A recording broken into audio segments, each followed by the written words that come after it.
Hey guys, what's up? Welcome to episode 2 of my thoughts. It's taken me fucking ages to make this, I am sorry.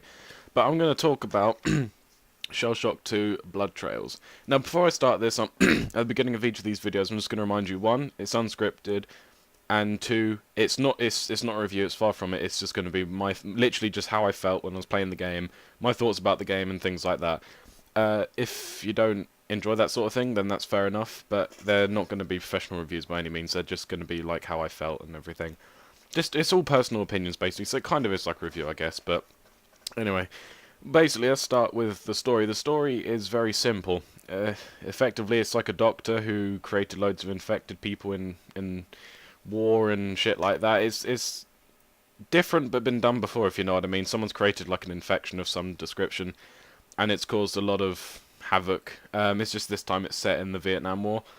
Um, it's not a bad game. I would have to say that the gameplay is fairly simple though. The sound effects are very generic, especially with reloading sounds and the shooting sounds of some of the guns are very generic. The game can be frustratingly difficult at times, especially with the enemies, because that's one thing I did like though, is the enemies. They were at least consistent.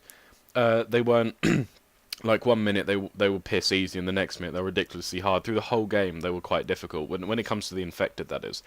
The enemy soldiers are always kind of easy anyway, because as soon as you know where they are, you just shoot them. But sometimes they take a bit too many bullets for my liking. But the infected, as I'm just going to call them, stayed consistently annoying, I'm going to say, because not only are they ridiculously fast and deal a lot of damage, but they're incredibly strong as well. Basically, you have to shoot them in the head. I mean, that goes back to the old sort of zombie thing, but it's one of those things that I've never... It's okay, but sometimes it's a bit ridiculous. Like, in the game, I shot one of them in the chest like 4 times with a shotgun. I think that was in one of my parts, and it didn't die. I had to... They do die eventually, but it's just... when? Like, you know, I mean, sometimes they even become a little bit stronger before they die. But that was like one of my main gripes, was pretty much the story wasn't exactly involving. The characters were about... I mean, they were about as pointless as anything, because I didn't feel anything for the characters at all. I felt nothing for any of them. Not even the story made me emotional at all. It basically was very, very, very generic, and it's not one that I'll play again. I don't think it's not. It's not something that I would get involved in, because as much as the game wasn't bad, it wasn't great either. And I won't be keeping it either. It will be one of those like only once, play it through once, and that's it. The ending was incredibly rushed, in my opinion. But I felt like the whole game was rushed in anyway. But I think the ending especially was incredibly rushed. It wasn't. It just didn't feel like I didn't really see the point of anything, because like the ending has a multiple choice thing, but most of them are bad anyway. I mean, whether that's meant to be like symbolic of something, I don't know. But either way, the gameplay and the story weren't great at all, really. As I said, the gameplay was very blocky at times. It was frustrating. Not frustrating in a challenging way either. Frustrating in a very fucking annoying way. So what would I rate this game? Would I recommend it? I would recommend it for people that are into first-person war horror sort of games. But I do warn you that it's probably going to be one of those games for you that you only play through once, much like myself.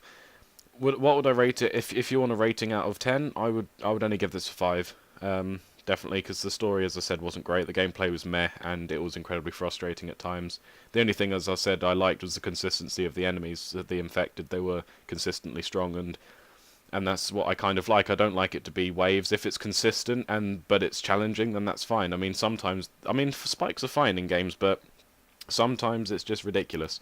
But no, apart from that, it's an okay game. I recommend it, as I said, for one or two playthroughs. But apart from that, I wouldn't say it's worth buying to keep and play through many times, because I don't think I could handle going through this game again, because it was not only very frustrating, it's just, as I said, everything that was against it was just too much, really. So yeah, 5 out of 10.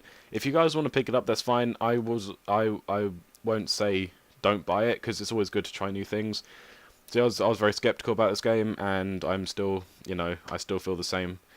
But if you guys want to pick this up, then that's fair enough. It's pretty cheap, and You can find it pretty much anywhere online and whatever.